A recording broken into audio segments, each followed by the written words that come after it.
Bismillahirrahmanirrahim. Assalamualaikum warahmatullahi wabarakatuh. Waalaikumsalam warahmatullahi wabarakatuh. Alhamdulillahirabbil alamin. Innallaha wa malaikatahu yusholluna 'alan nabi ya ayyuhalladzina amanu shollu 'alaihi wa sallimu taslima.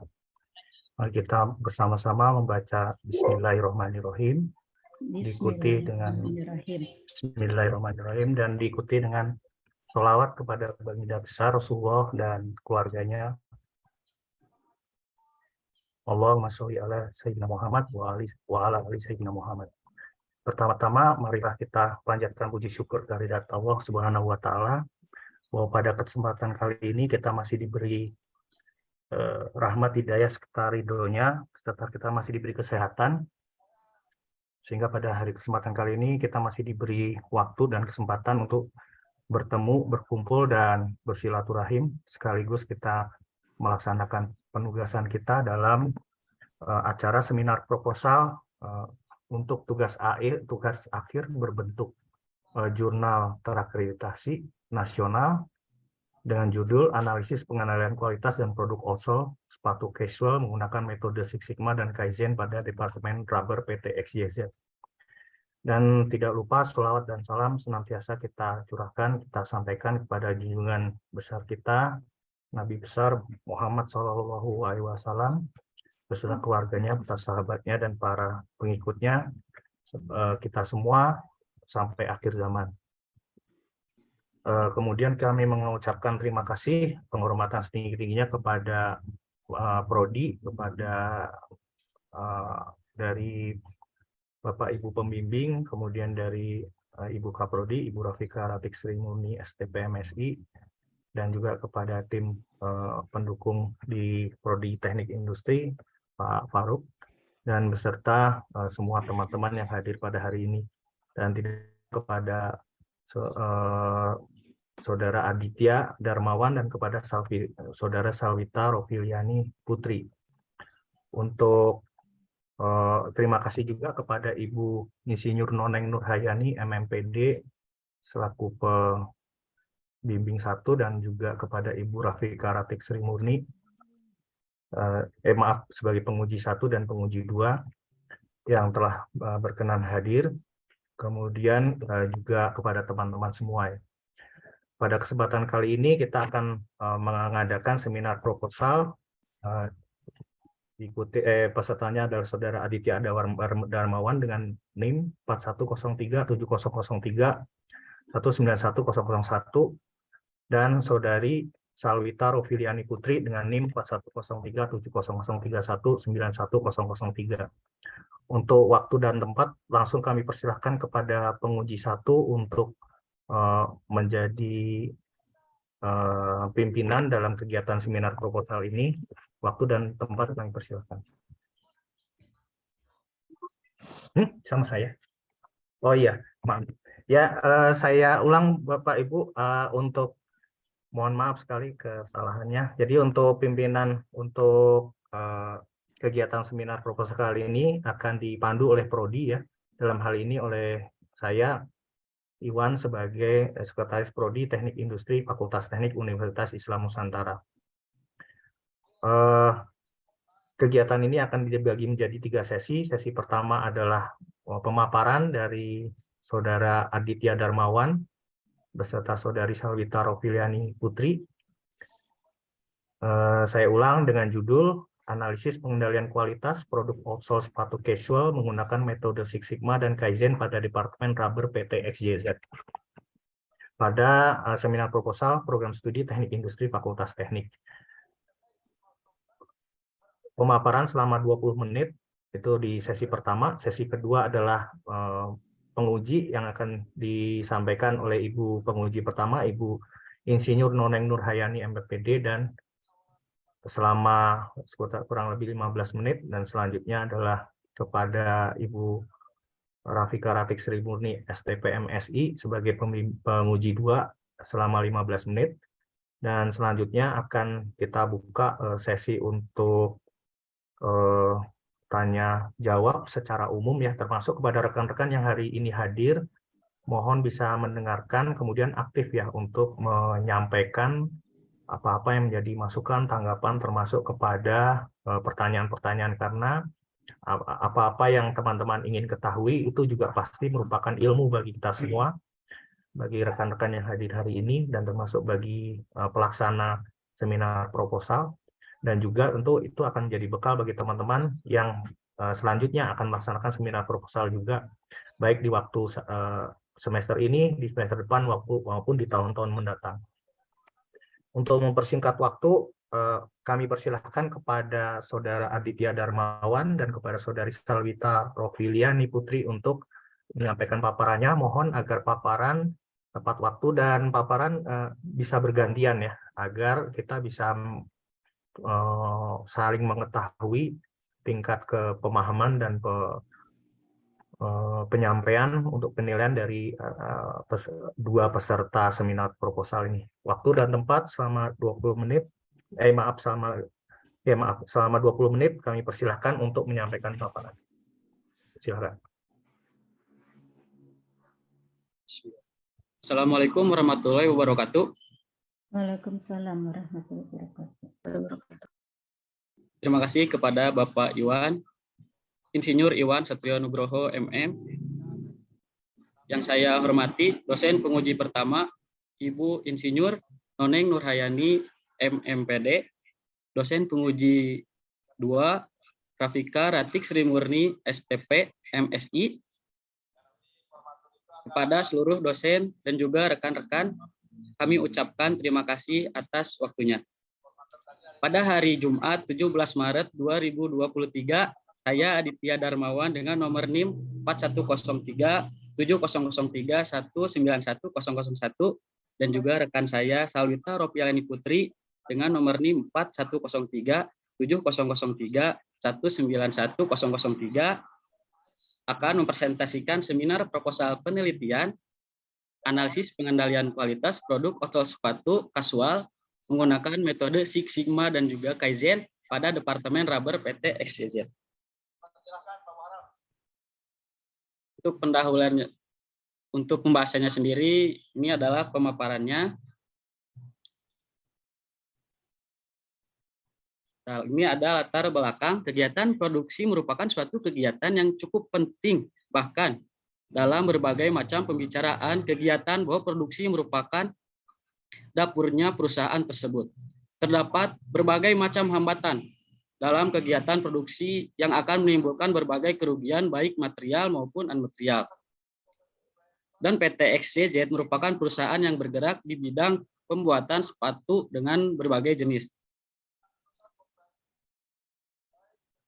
Permintaan pasar terhadap produksi sepatu cukup besar sehingga PT XYZ harus selalu berusaha agar produksinya dapat ditingkatkan dengan kualifikasi sebagaimana yang diharapkan.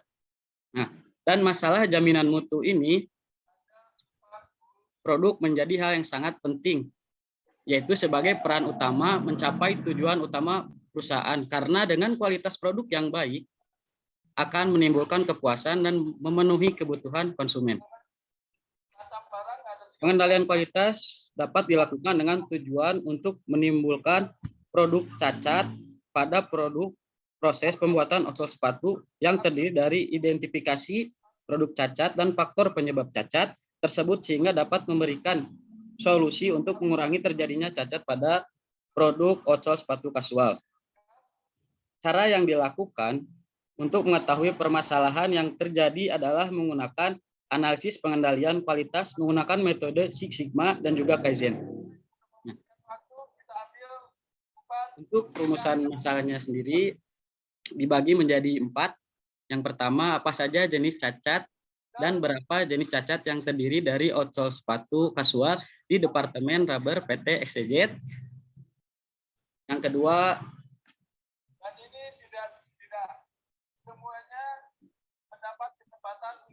berapa nilai DPMO dan tingkatan sigma produk ocol sepatu kasual pada Departemen Rubber PT XYZ. Yang ketiga, apa saja faktor penyebab terjadinya ocol cacat sepatu kasual pada Departemen Rubber PT XYZ. Dan yang keempat, bagaimana usulan perbaikan yang diberikan untuk meningkatkan kualitas produk outsole sepatu kasual di Departemen Rubber PT XYZ.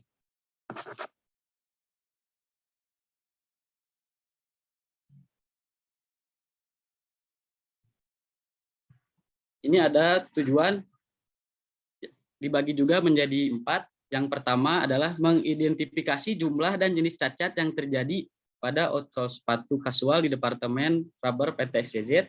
Yang kedua, mengetahui nilai DPMO dan tingkatan sigma produk outsole sepatu kasual pada Departemen Rubber PT XYZ.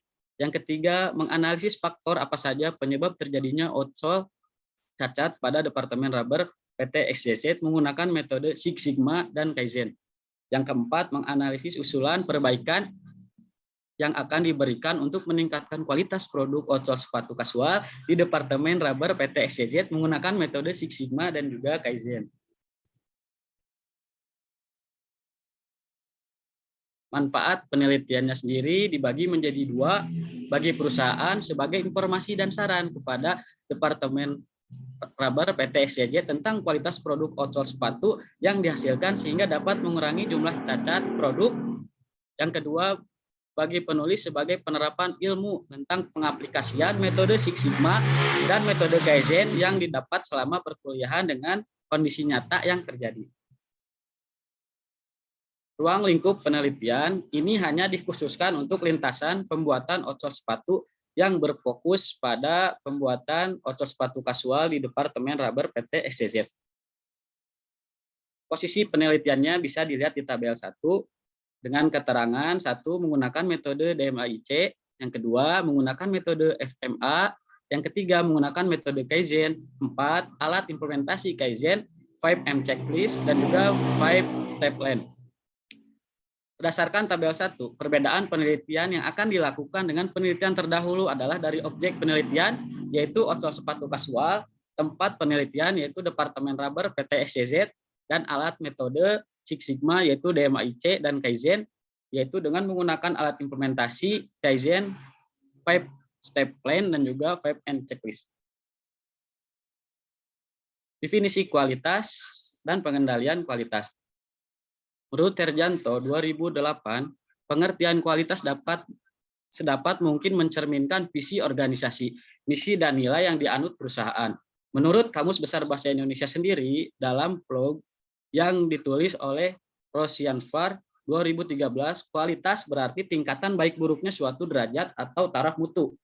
Nah, pengendalian kualitas menurut Ashauri S 2002 adalah pengawasan mutu merupakan usaha yang mempertahankan mutu atau kualitas dari barang yang dihasilkan agar sesuai dengan spekulasi produk yang ditetapkan berdasarkan kebijakan pimpinan perusahaan. Outsole-nya sendiri, menurut Bayusuki 2013 menyatakan bahwa outsole adalah komponen penutup paling luar, bagian bawah sepatu yang berfungsi sebagai alas sepatu.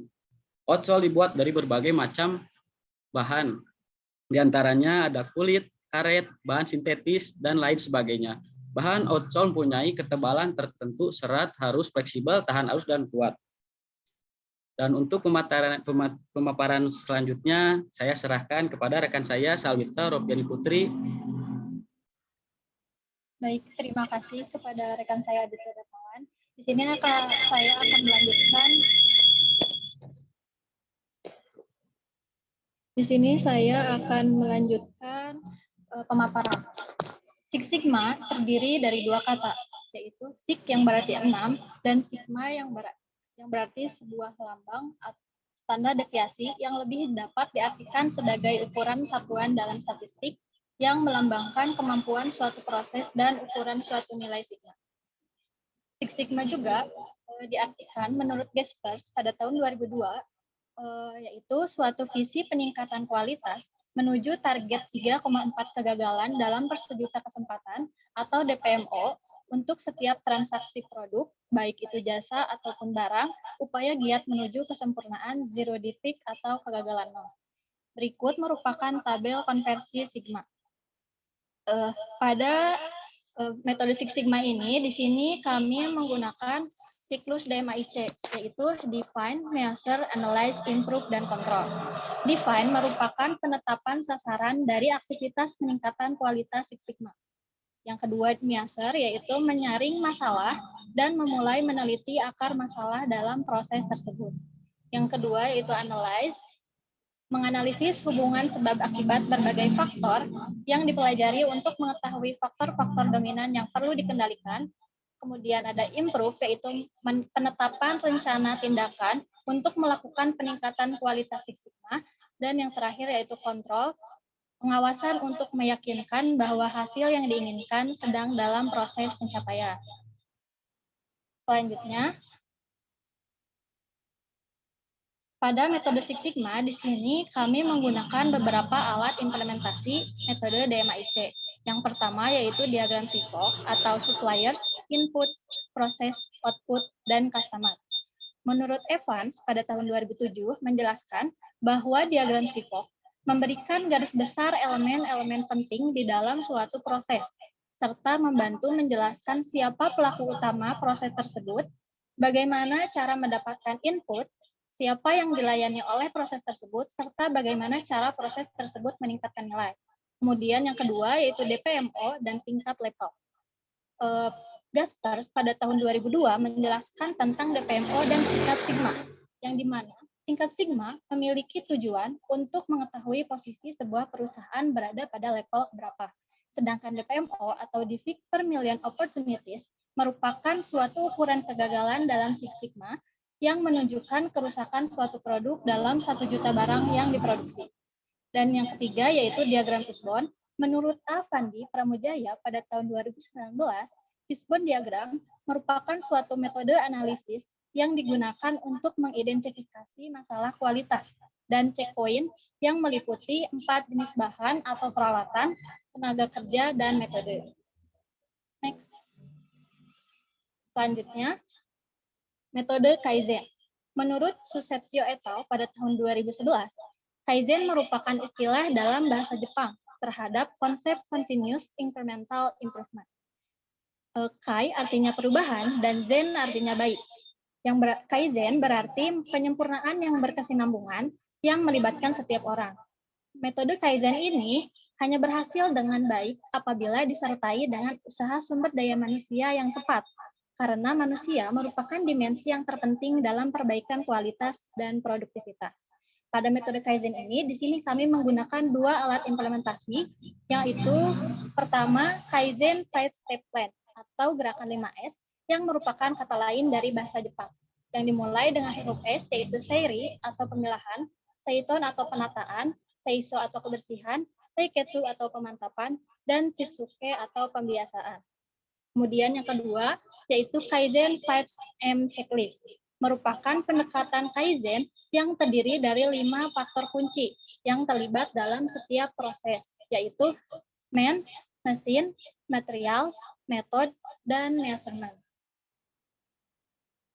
Selanjutnya, bahan yang digunakan dalam penelitian ini yaitu ada data jumlah produksi outsole sepatu casual selama 12 bulan pada tahun 2022, kemudian data produk cacat atau defect outsole sepatu casual selama 12 bulan pada tahun 2022, kemudian ada alur proses produksi sepatu dan alur proses pembuatan sepatu casual di Departemen Rubber PT XYZ.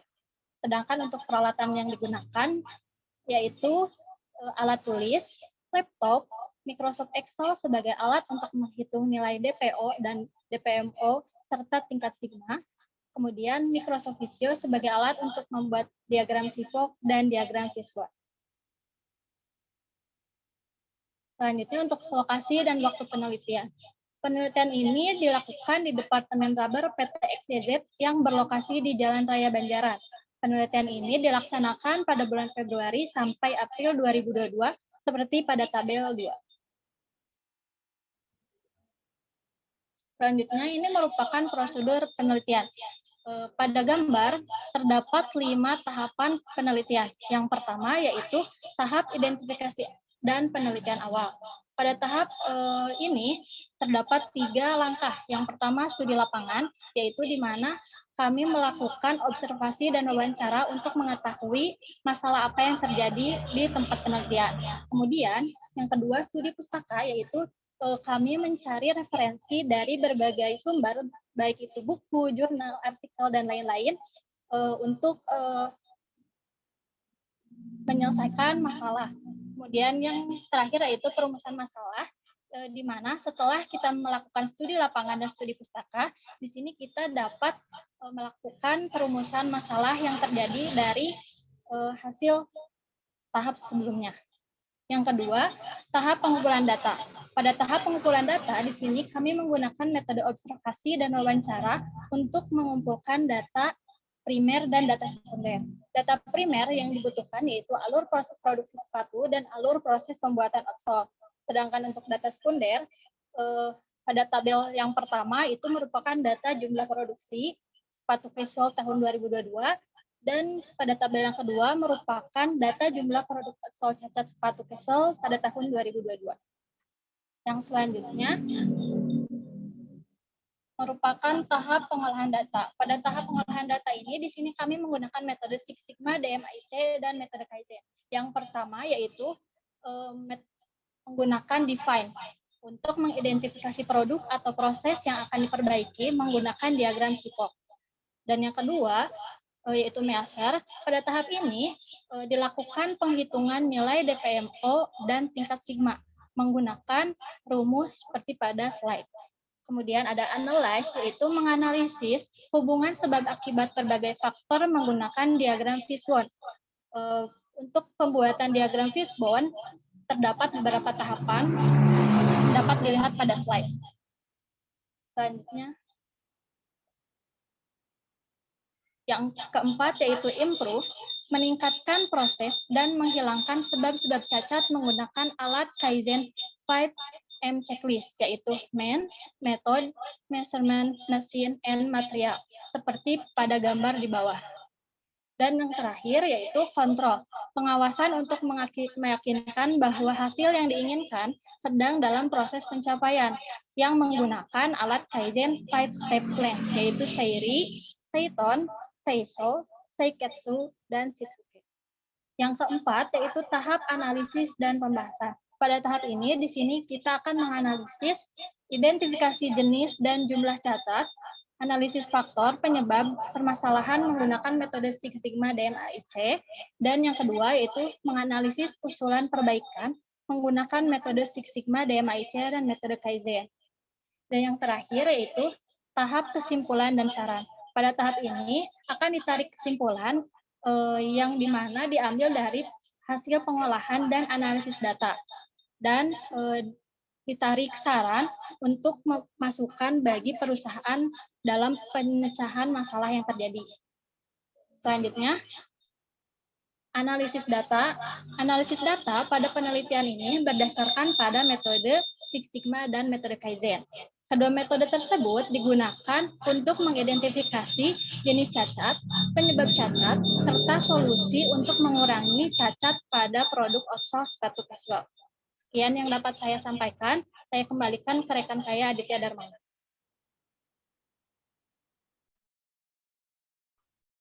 Terima kasih pada rekan saya Salwita Ropiani Putri atas pemaparannya. Mungkin sekian yang dapat kami sampaikan. Untuk selanjutnya saya kembalikan kepada Bapak Insinyur Iwan Satrio Nugroho MM.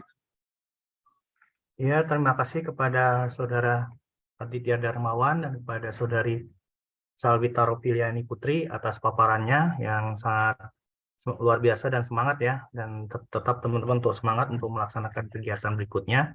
Berikutnya waktu dan tempat akan kami serahkan kepada penguji 1 Ibu Insinyur Noneng Nurhayani MMPD untuk mendalami kemudian memberikan masukan, pernyataan juga pertanyaan mengenai tugas akhir dalam bentuk jurnal terakreditasi nasional dari 2 pemapar hari ini. Waktu dan tempat kami persilahkan kepada Ibu Noneng Nurhayani, waktunya sekitar 15 menit. Mangga, Bu.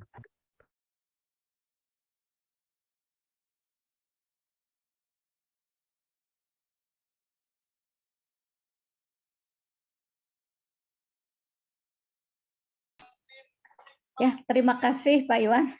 Ini lupa saya di-unmute. Ya, Assalamualaikum warahmatullahi wabarakatuh. Waalaikumsalam warahmatullahi wabarakatuh.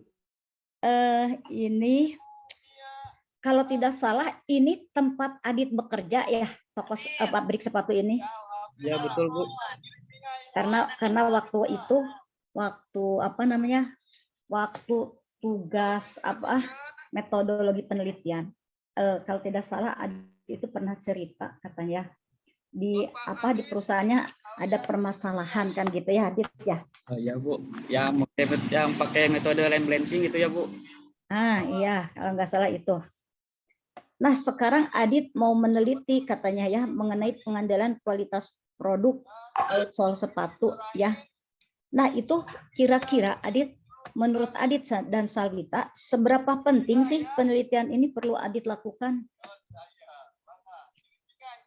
Ya, menurut saya ini sangat penting sekali Bu, karena kualitas ini tuh menjadi faktor yang utama, apalagi untuk meyakinkan konsumen supaya semakin royal membeli produk-produk dari perusahaan PT XYZ ini Bu. Hanya itu.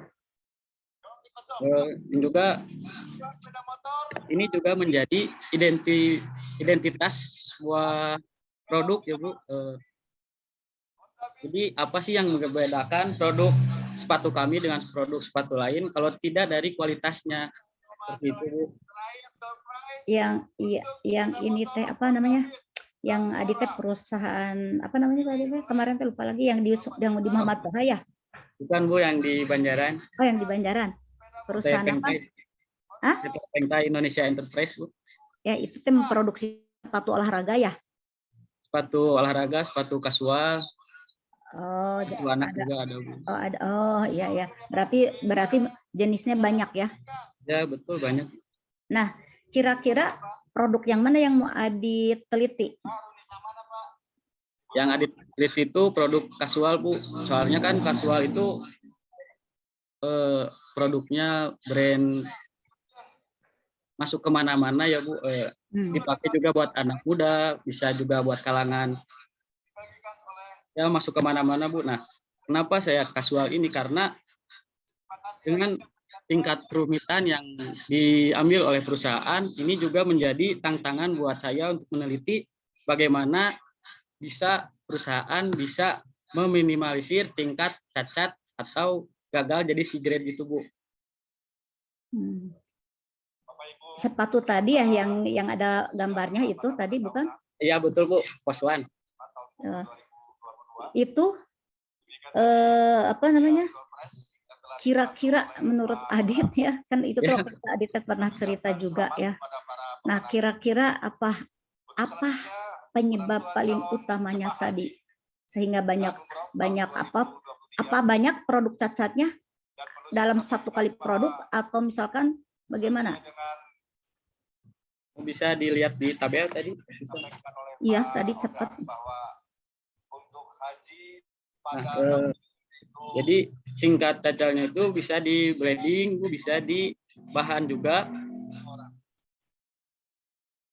Kebanyakannya karena ini kasual, jadi ada perpaduan warna biasanya dari biru ke putih misalnya Bu. Nah, itu bleeding itu adalah suatu warna yang mencampur tidak sesuai dengan yang diinginkan. Karena dari mallnya juga sudah ada parit atau pembatas buat warna tidak kemana-mana Bu, tidak meber kalau. Nah, seperti itu mungkin dari tingkat kesulitan outsole-nya. Kan kalau warna mah mungkin dari bahan bakunya juga sudah beda. Ada putih, ada biru kan gitu. Atau apakah diwarnai di sana di perusahaan Adit? Enggak kan? Ya, diwarnain di perusahaan saya Bu. Nah, jadi pertama itu di Demburi, dia memproduksi bahan sesuai dengan yang di kasual itu. Nah, nanti warnanya itu sama, tetapi waktu di rolling, nah itu dibedakan warnanya Bu. Yang bawah misalnya warna biru, dia kasih warna biru di rolling, kemudian yang putih juga sama, dia kasih warna putih, kemudian di rolling kembali. Nah, sehingga pas waktu pemotongan itu menjadi beda potongan Bu di cuttingnya. Kenapa? Dan si operator press-nya itu juga akan berbeda dengan yang polos. Jadi dia yang masukin yang warna dulu, warna biru. Setelah pakai selapok, itu akan ada selapok di mesin injektor meldingnya sendiri. Nah, setelah dia press yang warna, baru dia masukin warna yang putih, Bu. Baru dia dipres dengan injektor melding. Nah, di situ banyaknya ada cacat atau anti-grade ya. Oh, itu nyatu, warnanya jadi nyatu Ya, maksudnya. jadi nyatu di Oh, penyatuan warna.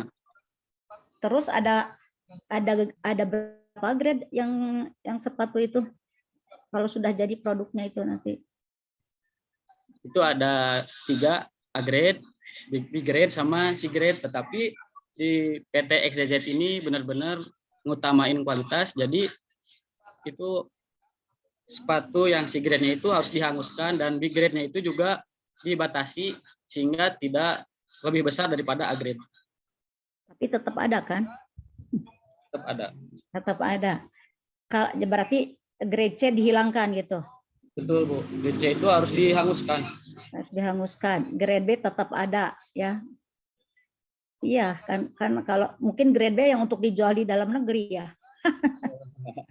Tapi kan nilainya itu harus diatur, Bu, tidak melebihi dari A grade. Ya, harus banyak yang A grade kan, itu Ya, mah betul. untuk diekspor Karena ya. perusahaannya nanti kos. Iya, nanti rugi ya tuh. Lagi pula kan itu mah apa namanya untuk diekspor ya, Dit ya. Betul, Bu. Nah, apa namanya?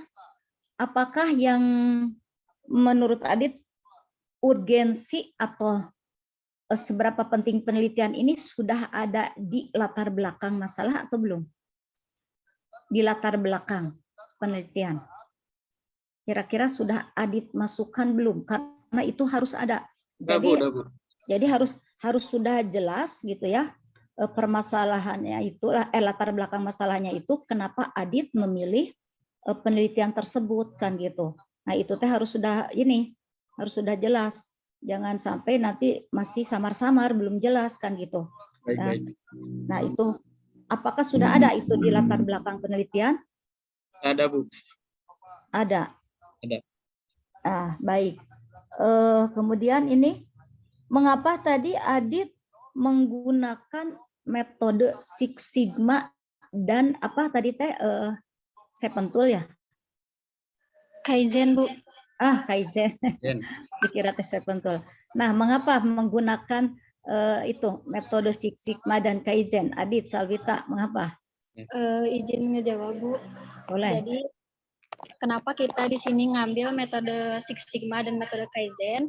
Karena dari beberapa penelitian yang kita jadikan referensi, metode Six Sigma ini sangat membantu karena metode Six Sigma ini tuh memperkecil kegagalan, yaitu 3,4 kegagalan per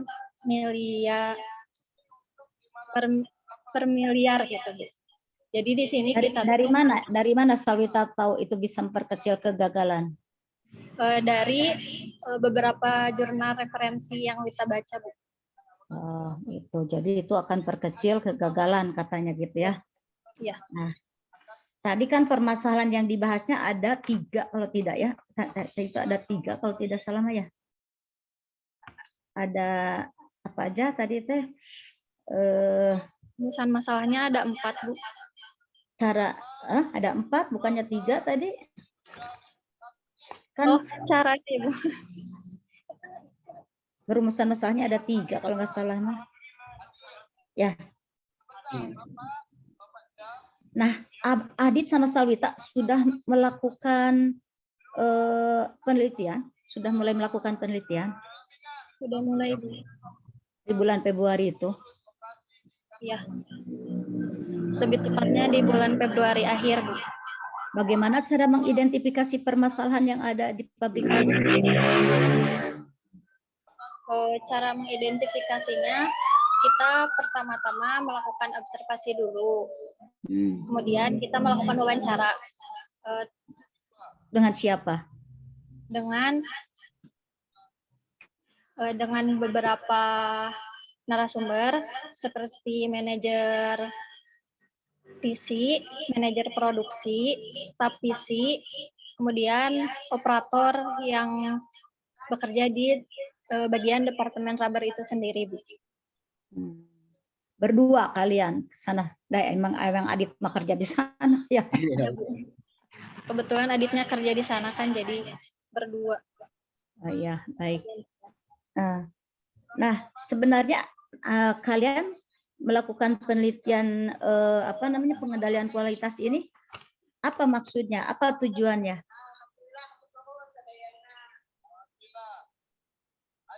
Jadi tujuan untuk melakukan pengendalian kualitas ini itu untuk memperkecil atau meniadakan adanya kegagalan pada produk outsole sepatu casual, karena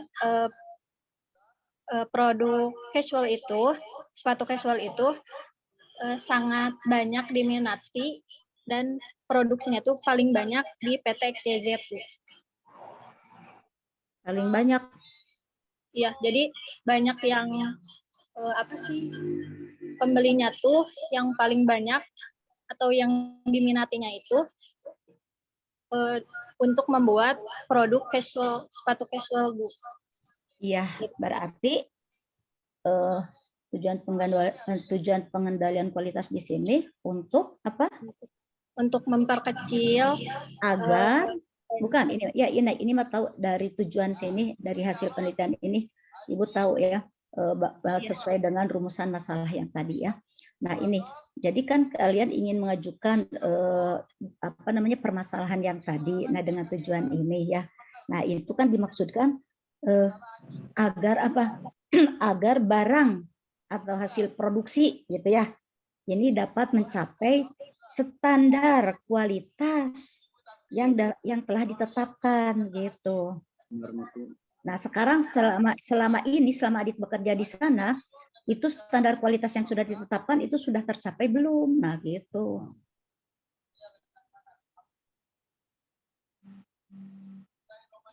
Menjawab ya, Bu. Boleh. Jadi selama saya kerja di situ itu standarnya setiap terbukti dari tahun-tahun ke belakang ini ada 2 pimpinan yang harus lengser di Departemen Rubber sendiri, Bu. Karena ini jaminan mutunya itu atau kualitasnya itu tidak terjamin.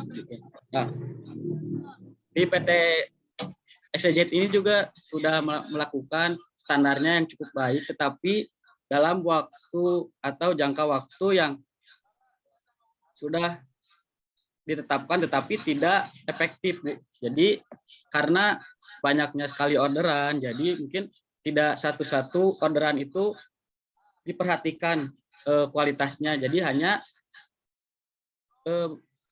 berapa bulan ke depan, misalnya berapa bulan ke depan standarnya udah bagus, tetapi berapa bulan ke depannya itu ini lagi jelek lagi. Jadi di sini harus ada standar baku agar ini itu tidak kembali seperti ini. Dan metode Six Sigma ini dan Kaizen diambil untuk mengendalikan kualitas ini, Bu, gitu. Terus pendekatan metode penelitian yang kalian gunakan apa? Kuantitatif, kualitatif.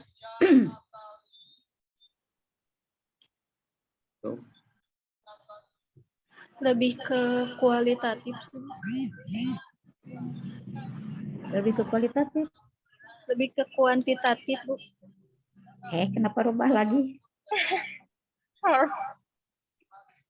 Jadi di sini kan nanti kalian itu di bab 3 itu kan ada ini ya.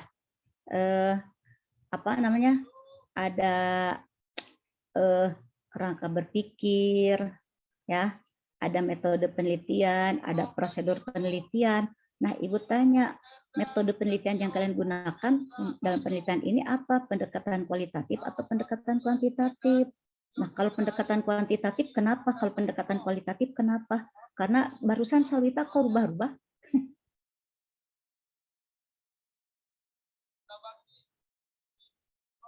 Jadi ini mau mengambil apa? Pendekatan kuantitatif atau kualitatif? Coba diingatkan lagi sama Ibu. kira-kira metode penelitian kuantitatif itu apa sih? Nah, metode penelitian kualitatif itu apa sih? Nah, gitu. Karena di sini tadi belum disinggung-singgung mengenai metode pendekatan penelitiannya, ya. Pendekatan penelitiannya ini mau menggunakan metode pendekatan apa, kuantitatif atau kualitatif. Nah, di sini belum ada. Nah, itu nanti dilengkapi itu di bab 3-nya. Baik, Bu. Iya, karena barusan kalian masih bingung kelihatannya. Karena memang di sini tidak dicantumkan, tidak ada ya. Metode ini pendekatan penelitiannya itu enggak ada di sini. Apakah kualitatif atau kuantitatif. Akhirnya Salita menjawab kualitatif. Akhirnya dirubah lagi menjadi kuantitatif. Jadi ini kalian itu belum ini kayaknya ya. Jadi di dalam pemahaman penelitian itu harus betul-betul karena kalian nanti itu apa sih data yang kalian kumpulkan itu? Nah, kalian kan nanti mengumpulkan data ya. Kira-kira datanya itu berupa apa? Berupa angka atau berupa apa? Gitu. Ya. Apakah data berupa angka-angka atau berupa ini, berupa narasi atau apa? Nah, gitu. Itu harus jelas ya, Adit sama Salita ya. Jadi di sini tadi belum dibahas mengenai pendekatan metode pendekatan penelitiannya itu belum ada. Nah, itu nanti ditambahkan di bab 3 ya. Apakah ke kuantitatif atau kualitatif. Nah, kalau metode Six Sigma dan Kaizen ini merupakan metode apa? Coba.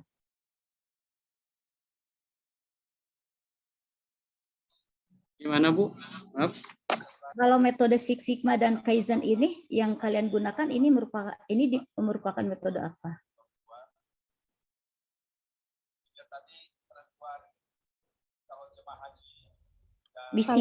Bisi kieu maca jurnal. Udah weh tuturut moning gitu. Orang lain kan judulnya ini menggunakan metode ini tuturut moning tapi tidak ngerti yang kalian gunakan ini ya gitu ya. Ya, kalian teh menggunakan metode Six Sigma dan Kaizen, tapi itu teh asal ayawe dina judul teh kan gitu ya. Kan tidak begitu. Kalian harus paham dulu mengapa menggunakan metode Six Sigma dan Kaizen. Nah, itu teh untuk apa metode Six Sigma dan Kaizen ini teh gitu. Jadi kalian itu harus sudah paham dulu kan gitu ya. Karena apa? Satu-satunya satu-satunya panduan yang bisa kalian gunakan untuk penelitian adalah proposal penelitian. Jadi kalian itu harus sudah benar proposal penelitiannya. Kalian itu harus sudah paham. Nah, gitu. Ya. Makanya kan ini diseminarkan. Jadi seberapa paham sih kalian mengenai proposal penelitian yang kalian buat ini? Nah, gitu ya. Ya ini jadi nanti ini silahkan sama Adit sama Salita dilengkapi di bab metodologi penelitiannya ya. Jadi itu belum ada metode pendekatan penelitiannya ya. Kemudian nanti Adit juga sama Salita harus paham metode Six Sigma dan Kaizen ini digunakan untuk apa pada penelitian yang kalian lakukan ini gitu. Kemudian ada teknik sampling tidak di sini? Halo, Adit sama Salita menggunakan teknik sampling tidak? Tidak, Bu. Tidak, Bu. Nah, itu kan populasinya tadi kan katanya sepatu kausal ya? Outsole, Bu. Oh ya, produk outsole sepatu kausal. Outsole itu kan? Kasual. Ya, kan outsole, produk outsole, produk yang itu yang untuk alas sepatu di bawah itu kan? Betul, Bu. Iya, Bu. Nah, bagian paling bawah. Nah, itu teh kan satu kali produksi Adit per hari, per minggu, per bulan, per tahun itu banyak tidak? Banyak, Bu. Banyak. Jadi kalian populasinya produk outsole tersebut kan, kira-kira diambil sampel tidak dari produk outsole tersebut kalau misalkan produksinya banyak dalam satu tahun? Kan kalian nanti Ya, mau meneliti, kalian mau meneliti ya? Mau meneliti. Tapi kalian ke pengandalan kualitasnya, ketangnya. Ke pengandalan kualitasnya berarti nanti ini ada hubungannya juga dengan bahan baku, ya, dengan mesinnya, dengan orangnya. Nah itu makanya kan kalian kan menggunakan metode Six Sigma dan Kaizen ini. Makanya ini tadi Ibu tanya digunakan untuk apa. Nah kalian sebenarnya harus sudah paham. Ya Bu, ini Bu ya, mungkin tadi masalah sampel, karena saya juga kerjanya di PC ya, jadi di setiap warna juga itu selalu ada sampel, dan juga ini juga ada bagiannya khusus Bu, yaitu CMR.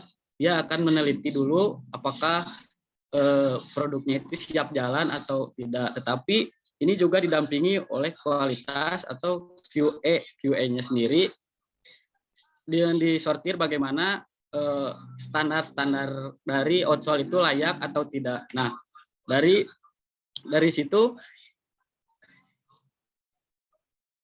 mungkin dites dulu, baru kalau udah siap jalan langsung dijalanin lagi ke bagian selanjutnya. Dan tiap harinya itu dicek Bu, dari setiap operator yang nge-press outsole-nya, yang pegang mesin injektor moldingnya, dari bahannya pun dicek di laboratorium dengan menggunakan sampel tadi kata Ibu, dan juga suhu dari injektor moldingnya juga apakah sesuai dengan standar yang sudah ditetapkan atau tidak. Nah ini tuh setiap hari dicek, kalau udah oke baru dilanjutkan lagi untuk ke tahap selanjutnya. Nah, seperti itu mungkin Bu. Iya, berarti kan tidak keseluruhan populasi, tidak keseluruhan produk kan yang dicek itu. Mana? Tidak keseluruhan populasi, tidak keseluruhan produk yang dicek itu kan. Tidak Bu, tapi diambil sampel. Iya, diambil sampel gitu. Kan tidak mungkin. Sekarang misalkan dalam 1 bulan atau misalkan dalam satu hari memproduksi berapa ratus. Banyak kan? Banyak Bu, banyak. Tergantung bahannya, material mungkin kalau bisa sampai 25 material itu menjadi 7.000 sepatu, artinya tergantung material yang ada. Iya, makanya kan tadi yang diceknya itu kan tidak keseluruhan produk, berarti itu populasinya. Nah, berarti kalian ambil sampelnya, ya berarti yang dicek itu sampelnya saja, ambil beberapa kan gitu. Nah, itu nanti kan itu ada penghitungan, cara menghitung jumlah sampelnya gitu ya. Nah, kemudian juga nanti ini metode Six Sigma ini digunakan sebagai apa? Kan untuk mengolah data katanya. Ya, betul nggak? Halo, Dit. Iya, Bu, untuk mengetahui nilai. Iya, jadi unitnya metode Six Sigma-nya itu untuk mengolah data dan Kaizen-nya itu ya. Nah, tapi nanti tetap harus ada tuh metode penelitiannya ke pendekatan ke kuantitatif atau kualitatif, atau boleh bisa juga gabungan kuantitatif ada kemudian kualitatif ada ya, karena data-data yang berupa angka-angka itu, nah itu adalah ke arahnya ke pendekatan penelitian kuantitatif, nah gitu. Sedangkan nanti narasinya penjelasannya menggunakan kualitatif, jadi kalian bisa menggunakan metode pendekatan kuantitatif dan kualitatif gitu. Ya, nanti kan kalian bukan hanya menghitung, tapi juga harus menjelaskan pada saat nanti menganalisis juga kan itu dengan penjelasan, dengan kata-kata, dengan kalimat, dengan narasi kan gitu ya. Ya, nah kira-kira jenis pengendalian yang kalian gunakan di sini apa? Ke pencegahan, ke deteksi, ke koreksi, atau kemana?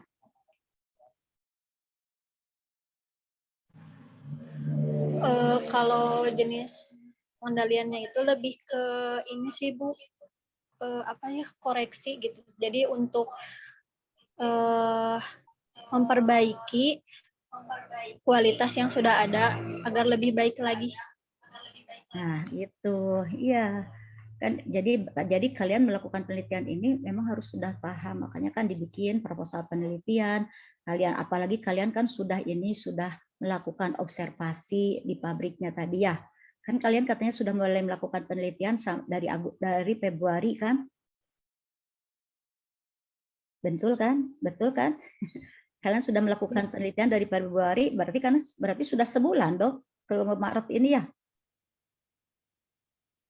Belum Iya. sebulan, Bu. Kenapa, Salvita? Belum sebulan, soalnya dari akhir Februari. Oh, dari akhir Februari. Iya. Nah, ini tadi katanya data primernya. Ini ada alur proses produksi sepatu. Nih kira-kira apa yang nanti akan kalian ambil dari data primer tersebut? Untuk data alur proses produksi sepatu itu kan secara keseluruhan ya, Bu. Nah, di situ tuh kita meneliti dulu mana yang kira-kira harus dilakukan penelitian.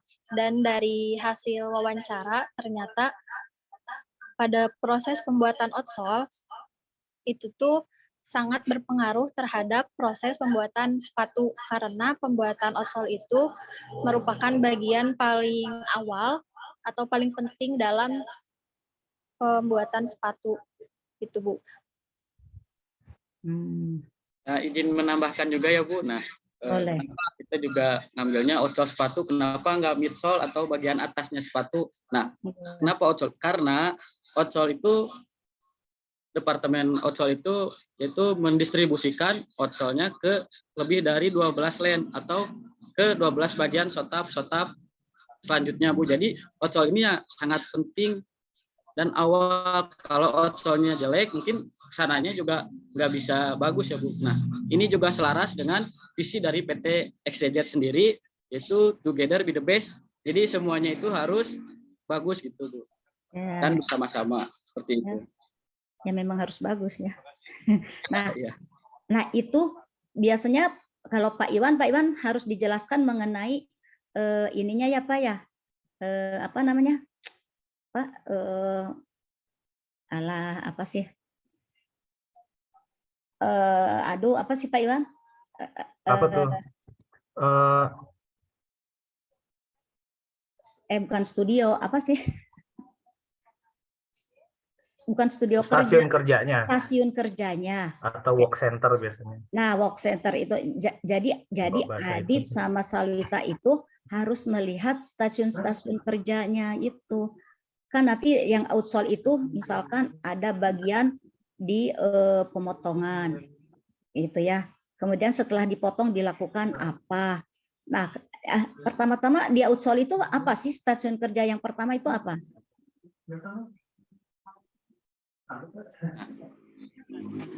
Kenapa saya pilihnya itu departemen rubber tidak secara outsole-nya? Nah, karena ini saya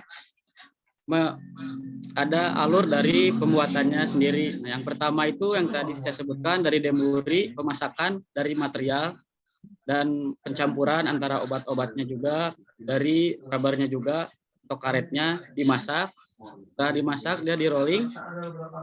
Di rolling pun ada 2 kali tahapan. Yang pertama pemasakan juga, tetapi dengan ketebalan tertentu juga dan pencampuran obat kembali. Dan yang kedua itu dari rolling pencampuran dengan warna. Nah, itu berarti kan ada stasiun kerjanya ya? Ya, belum Bu. Nah, Beda-beda dari kan? situ dia di rolling kembali dan di cutting, di mesin cutting. Tapi sebelum di cutting dia itu harus masuk tahapan pendinginan terlebih dahulu. Dia dimasukkan ke dalam air. Nah, si air itu berfungsi untuk membersihkannya sebelum nantinya di cutting kalender. Sebelum masuk ke cutting kalender, nah, di situ harus dites cek fisik dulu, ketebalan outsole dan sampel apakah BW beda warna atau tidak. Nah, setelah oke warnanya sama, baru dia distribusikan ke operator mesin cutting. Operator mesin cutting ini dipotong sesuai modelnya, Bu. Misalnya dari saya sepatu outsole casual FC1 menggunakan pemotongan yang berbentuknya seperti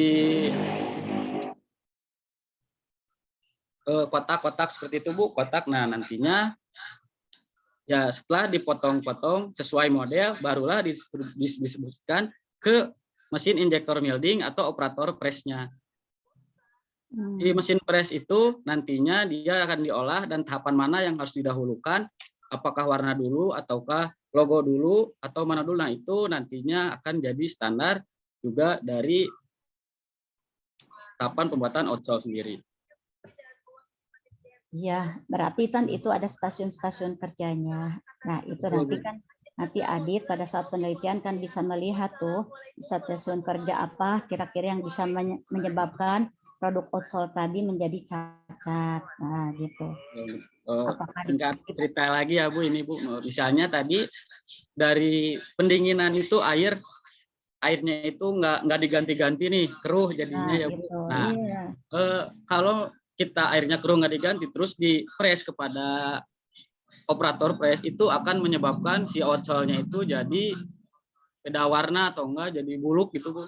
Nah, iya, makanya kan kata Ibu juga nanti Adit nanti bisa ini mengidentifikasi jadi kira-kira produk outsole cacatnya itu ada di stasiun kerja mana aja, nah gitu ya. Iya, itu karena akan berhubungan dari satu stasiun ke stasiun yang lainnya kan gitu. Kalau misalkan dari pemotongan saja sudah salah kan gitu, sudah beda, atau dari pencampuran warna juga nanti kata Adit jadi berwarna, jadi bergabung kan gitu ya, sampai nanti kan ke pendinginan juga itu juga. Nah itu kan disebut stasiun kerja gitu, yang itu nanti Adit harus uraikan permasalahannya satu-satu kan nanti. Betul, nah itu yang saya teliti Bu. Iya itu bagus kan gitu ya. Ya Pak Iwan, itu sajalah dari saya ya. Terima kasih Pak Iwan. Assalamualaikum warahmatullahi wabarakatuh. Waalaikumsalam warahmatullahi wabarakatuh. Terima kasih. Sama-sama. Terima kasih kepada penguji 1 Ibu Insinyur Noneng Nurhayani. Sedemikian banyak yang telah disampaikan beliau ya, dan memang apa yang disampaikan beliau itu sangat penting dan itu menjadi dasar-dasar ya. Jadi kalau saya rasa sih kalau pertanyaan itu tidak bisa dijawab, itu juga ketika penulisan jurnal oleh editor, apalagi oleh reviewer, itu pasti akan banyak pertanyaan, bahkan bisa ditolak ya. Karena itu hati-hati sekali kita terjebak terhadap hal-hal yang sifatnya sangat mendasar bagi penelitian kita. Ini jurnal ya Pak ya? Ini jurnal bukan skripsi ya Pak ya? Jurnal. Jadi karena jurnal memang jurnal ini agak sedikit berbeda ya dengan kita skripsi biasa. Nanti mungkin setelah penutupan, setelah dari penguji 2 nanti sedikit tambahan dari saya. Untuk mempersingkat waktu, kami persilahkan kepada penguji 2 Ibu Rafika Ratik Sri Murni STP MSI untuk mendalami, memberikan pertanyaan, pernyataan, serta masukan bagi pelaksanaan tugas akhir berbasis jurnal terakreditasi nasional. Waktu dan tempat kami persilahkan selama 15 menit. Mangga. Ya, terima kasih Pak Iwan atas kesempatannya. Suara saya jelas? Jelas. Cek sound dulu. Jelas. Surat bahasa. Jelas. Ya, Adit dari tadi senyum saja. Ada apa nih Adit? Adit dari tadi Bu Rafika senyum-senyum baiknya, ada apa ya? Ada di sebelahnya Bu. Ada yang di sebelahnya. Ada yang di sebelahnya, pantesan semangat aku ya. Oke. Pantesan kalian berdua penelitiannya ya. Ya Bu harus semangat dong Bu. Contoh yang bawa ya efek positif ya. Jadi ke bawah semangatnya gitu, ke bawah semangatnya. Adit dan Sawita, saya ucapkan selamat sudah mencapai ke tahap seminar proposal ya. Ada beberapa kali revisi, saya lihat Adit dan Sawita beberapa kali menghadap. Namun namanya sebuah tulisan jika ingin sempurna tidak akan sempurna ya. Tidak akan pernah sempurna itu. Cuma kita bisa mengusahakan yang maksimal saja. Oke. Dari masukan Bu Noneng sudah banyak sekali dan beberapa pertanyaan saya tercoret karena sudah ditanyakan Bu Noneng ya. Jadi bukan pertanyaan sih, ingin klarifikasi saja. Beberapa saya tambahkan mungkin ketika untuk yang lain juga ya, untuk yang lain ketika mempresentasikan atau seminar proposal, nama pengujinya ditulis ya di PowerPoint ya. Nama pengujinya ditulis, ini kan presenter, nanti pengujinya siapa. Siapa tahu nanti kalian lupa loh, pengujinya siapa ya, jadi contekan juga sih buat di PowerPoint. Gitu. Lalu, draft makalahnya, jangan lupa dikirim juga oleh presenter ke penguji ya.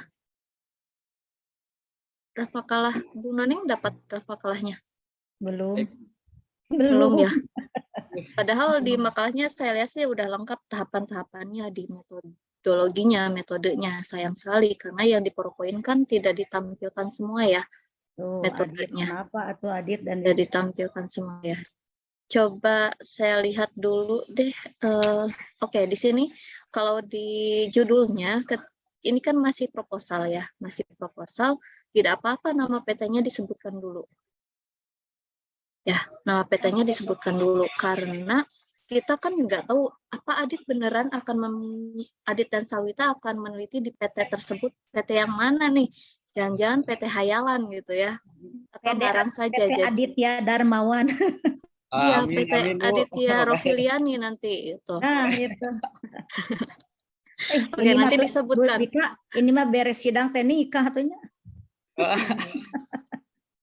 Adit sudah kerja. Amin. Amin, amin. Kayak gitu ya, jangan disamarkan dulu ketika seminar proposal. Jadi kita pun bisa memvalidasi betul tidak sih ada PT ini gitu ya. Ada PT ini di sini. Selanjutnya tadi kan sudah ditanyakan Bu Noneng seberapa penting sih penelitian ini dilakukan. Tadi jawabannya ada defect, memang ada defect. Jenis-jenis defectnya memang ada, tapi jumlahnya ada nggak kira-kira berapa persen sih yang defect itu dari semua produksi? Di latar belakang harusnya ada ya? Harusnya udah ada sih Bu, cuman nggak disebutin tadi, lupa. Hanya kelewat. Kira-kira ada berapa persen? Ada 4%-an Bu. 4%. Nah, itu disampaikan ya. Coba lihat latar belakangnya.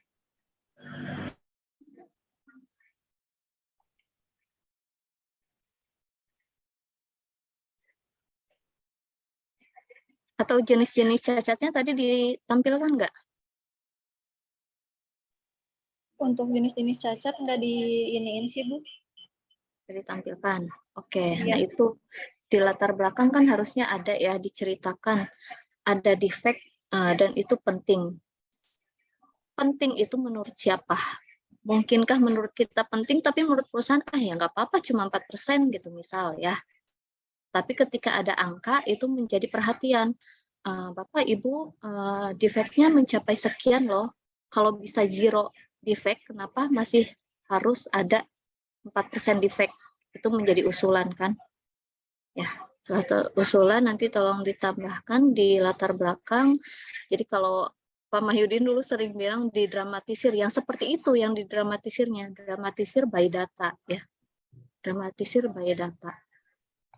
Oke, seberapa banyak defect tadi dijelaskan sama Adit, jenis-jenisnya sampai panjang itu. Saya nunggu berapa jumlahnya ya, berapa persennya ya, ternyata belum terjawab. Oke. Next, di sini belum ada timeline penelitian, rencana penelitian, jadwal.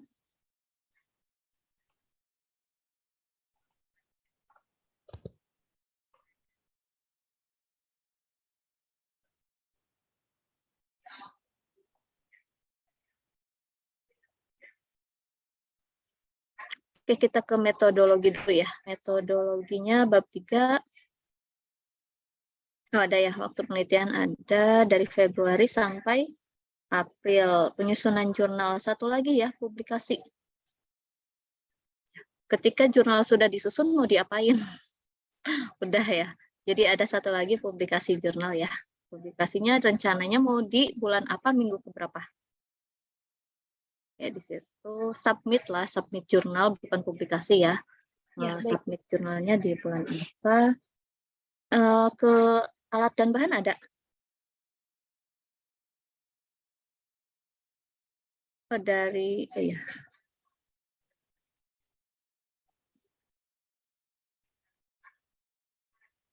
Bahannya apa yang digunakan? Outsole sepatu, oke.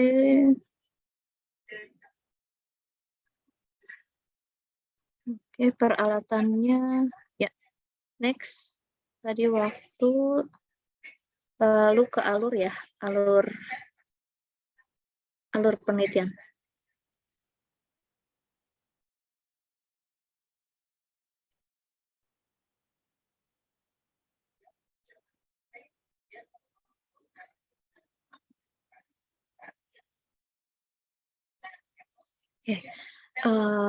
Metode observasi dan wawancara dan data yang dikumpulkan, data primer. Data primer itu apa saja yang akan dikumpulkan? Alur proses produksi sepatu sama alur proses pembuatan outsole-nya, Bu. Alur prosesnya ya, berarti yang tadi ya, yang disarankan Bu Noneng ya? Iya. Ya itu berarti yang akan kalian buat, dan kalau bisa kan berarti diperjelas di QC-nya juga kan ya? Perjelas di breakdown lagi di bagian QC-nya, karena ini bukan kalian mengamati dari tiap proses defeknya di mana, enggak ya? Kalian dapat data seberapa banyak defek di produksi tahun ke-1 misalkan. Seperti itu bukan? Iya, betul, Bu. Betul ya? Nah, jangan-jangan nanti di proses QC-nya atau itu yang tidak teliti gitu ya, atau apa. Oke, di proses produksi dan proses pembuatan outsole-nya, data sekundernya, data jumlah produksi, dan data jumlah pokok produk outsole cacat. Bedanya primer dan sekunder apa, Neng? Sama Adit, Neng? Kalau di primer itu lebih ke alur prosesnya, Bu. Kalau di data sekunder itu lebih ke datanya berupa Nah, angka. cara pengambilannya bedanya apa data primer dan sekunder? Sama-sama wawancara sih, Bu, kalau data primer sama sekunder. Sama-sama wawancara ya. Ya, Bu, wawancara, tetapi ini, Bu, saya tambahin. Data sekunder, kenapa kami bisa dapat datanya ini? Nah, jadi kami nanyanya setelah kami tanya ke QC, dan kami langsung tanyanya ke Direktur PC, Bu. PPIC yang punya barangnya, dan juga di sistem kita kaitkan juga dengan sistem. Jadi kita tahu bagaimana pembukuan.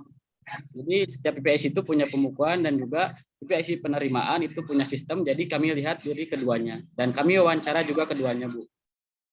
Oke. Berarti data primer itu pengertiannya data apa? Primer dan sekunder. Dari pengertiannya dulu.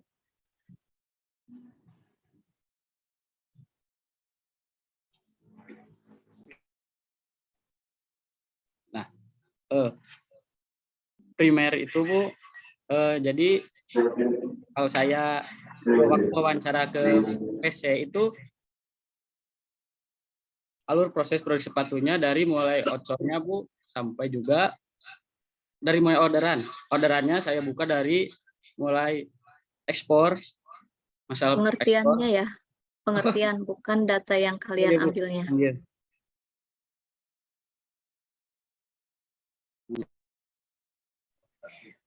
Kalau setahu kita, Bu, data primer itu data hasil wawancara atau observasi. Tapi kalau data sekunder itu data yang udah ada datanya. Data yang Jadi udah ada datanya. Ya, jadi kita minta dari sistem atau apa gitu. Oke, nanti tolong belajar lagi ya di statistik 1 ada klasifikasi data ya. Kalau saya lihat ini kalian itu berarti kan berdasarkan sumbernya ya, yang diambil berdasarkan sumbernya. Sumbernya ada eksternal dan juga internal ya. Ada internal. Kalau internal itu berarti kan datanya itu menggambarkan situasi dan kondisi di suatu organisasi secara internal, berarti di perusahaan tersebut, data internal. Contohnya misalkan data hasil penjualan, data produksi, dan lain-lain, itu data internal. Sedangkan yang data eksternalnya kan dibagi dua lagi tuh, eksternal kita ambil atau di luar dari data PT tersebut ya. Misalkan tingkat preferensi kepuasan pelanggan misalnya, itu kan dibagi jadi dua lagi, ada primer, ada sekunder. Nah itu tolong nanti dipelajari lagi berdasarkan sumber datanya ya. Ada eksternal dan internal. Nanti ini betul tidak data produksi itu termasuk data primer, ataukah data data jumlah produksi itu termasuk data sekunder, betul tidak? Tolong nanti dilihat lagi. And then, oke. Di di metodenya masih pakai yang 5S metodenya.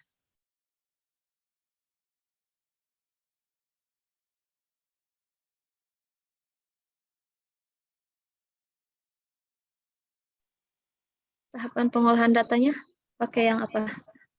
Yang 5S sama 5M untuk 5S Kaizen. ya. Kaizen. Gimana itu, tolong ceritakan nanti tahapnya, tahap analisisnya. Jadi kalau untuk 5M sama 5S itu hampir sama, Bu. Cuman kalau 5M itu nanti kita tulis 5M-nya itu main, method, measurement, machine, material. Nah, di situ kita analisis masalahnya apa dan kita kita masukkan pemecahan masalahnya berdasarkan faktor 5M. Sedangkan untuk 5S kita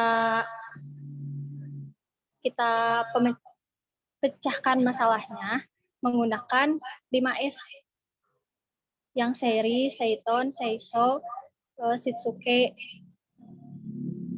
gitu, Bu. Oke, Jadi itu ya yang 5S ya. Ya. Kaizennya ya, Kaizennya ya. Iya. Oke, untuk yang 5S nanti coba dipelajari lagi, ada update terbaru ya, ada ilmu itu semakin hari semakin berkembang ya, tidak selalu stuck di sini.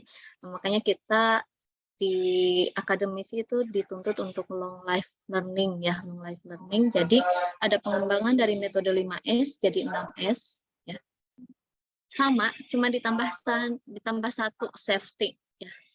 Dari kelima ini cuma ditambahkan satu safety. Ketika yang lain sudah mengejar 6S, apakah Salwita dan Adit masih ingin tetap di 5S gitu ya.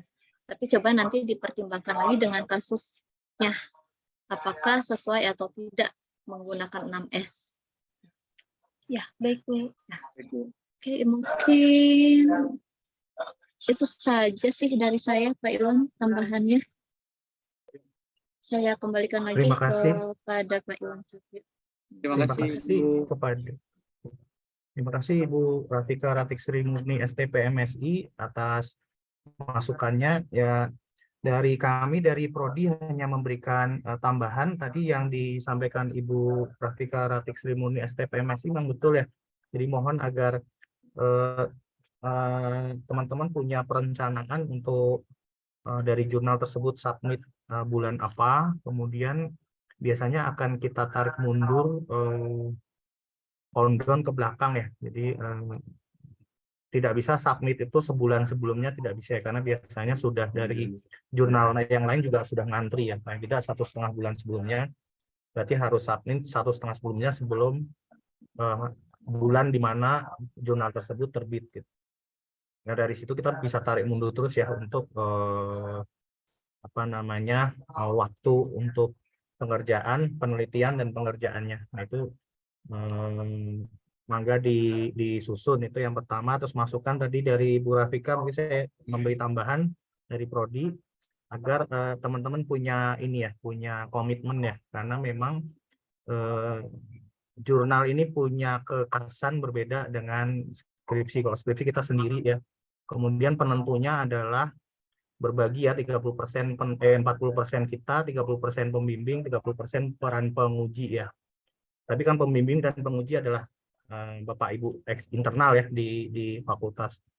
Kalau jurnal ini ada kekhasan di mana peran dari reviewer dan editor itu memainkan peranan cukup besar juga ya, bisa 40% atau 50%. Kalau editor biasanya hanya fokus pada tata tulis ya. Kalau reviewer 1, reviewer 2 biasanya akan bicara mengenai konten dan kelayakan untuk diangkat sebagai sebuah bahan penelitian dipublikasikan. Nah, itu mereka semua dari eksternal, karena itu sangat harus berhati-hati ya. 40% keputusan di tangan mereka. Yang saya maksud komitmen tadi karena ini berbeda ya, karena biasanya kita sendiri apa-apa kerja sendiri, tiba-tiba harus tandem berdua ya. Nah, itu kesulitan lagi. Jadi kalau salah satu tidak komit, itu akan jadi beban buat rekan yang satunya. Jadi harapan kami dari Prodi, sekali teman-teman itu sudah memutuskan untuk tandem berdua, pastikan itu jalan terus ya, tidak terdistract ya, apalagi salah satu kan kerja ya. Nah, pastikan 3 bulan atau 4 bulan sejak dari sekarang itu masing-masing komitmen untuk fokus pada tugas pos masing-masing ya. Jadi misalkan yang satu berbagi bab 1, bab 2, yang satu berbagi bab 3, bab 4, itu konsisten dan komitmen dan fokus ya. Jadi tidak terdistract oleh berbagai macam hal. Nah, salah satu kalau teralihkan perhatiannya dan jadi ngawur, menghilang segala macam, itu kasihan buat anggota tim yang satunya, partnernya kan kasihan. Karena itu pertaruhan ya, 3 bulan ke depan ini pertaruhan, kita akan melihat komitmen teman-teman dalam mengerjakan tugas akhir ini. Dan dari kami mendoakan supaya tugas akhir ini menjadi bahan yang sangat berharga buat ilmu pengetahuan dan juga menjadi hal yang baru ya, novelty baru bagi ilmu pengetahuan kita semua dan memberi pelajaran kepada kita semua. Teman-teman, karena mau sholat Jumat ya, mohon izin untuk kita ada waktu 5 menit dari para audiens untuk memberikan tanggapan, masukan, dan pertanyaan ya. Harapannya pertanyaan ini dimanfaatkan dengan sebaik mungkin karena itu akan menjadi pembelajaran, karena teman-teman juga akan duduk di posisi seperti saudara Aditya maupun saudari Salwita ya. Mangga teman-teman, bagi audiens yang ingin menanyakan, memberi masukan atau tambahan, ada waktu sekitar 5 menit. Mangga.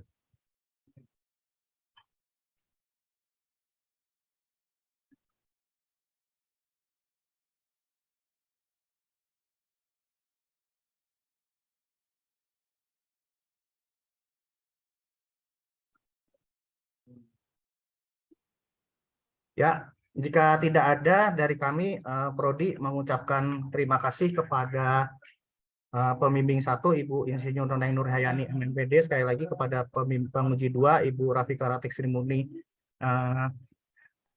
STP MSI, kemudian kepada Saudara Aditya Darmawan dan kepada Saudari Salwita Rofiliani, dan juga kepada Pak Faruk yang sudah bekerja sangat luar biasa keras ketika kita bekerja sama dengan sangat baik pada hari ini, sehingga kegiatan seminar proposal sesi 1 pada hari Jumat tanggal 17 Maret 2023 dapat terselenggara dengan baik dan lancar.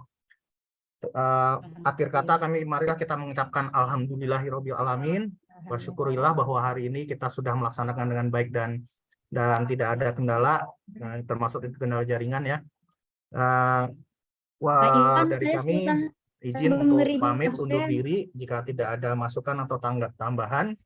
Harap nanti saudara Aditya dan saudari Rofilian Salwita untuk memperbaiki, dan juga karena masih ada sesi kedua dan ketiga ya, mohon kehadiran teman-teman semua dan mohon kehadiran dari saudara Aditya dan saudari Salwita ya untuk memberi dukungan ya, karena kita ini satu tim, jadi saling mendukung. Kalau satu maju yang lain mendukung, satunya lagi maju yang lain mendukung.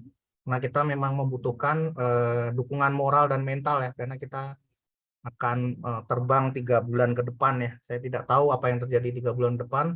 Bisa jadi dari 5 tim akan rontok 2, akan rontok 3, atau sukses semua. Moga-moga sih sukses semua ya. Tapi feeling saya ada yang rontok. Ya, moga-moga salah lah ini kita ya.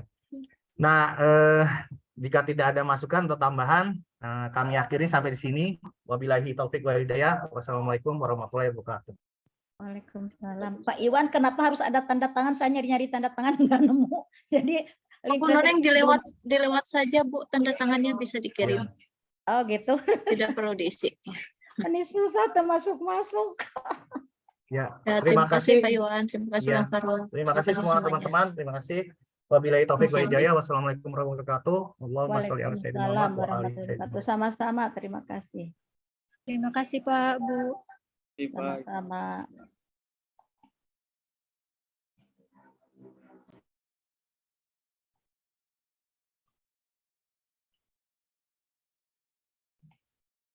Izin ya, assalamualaikum.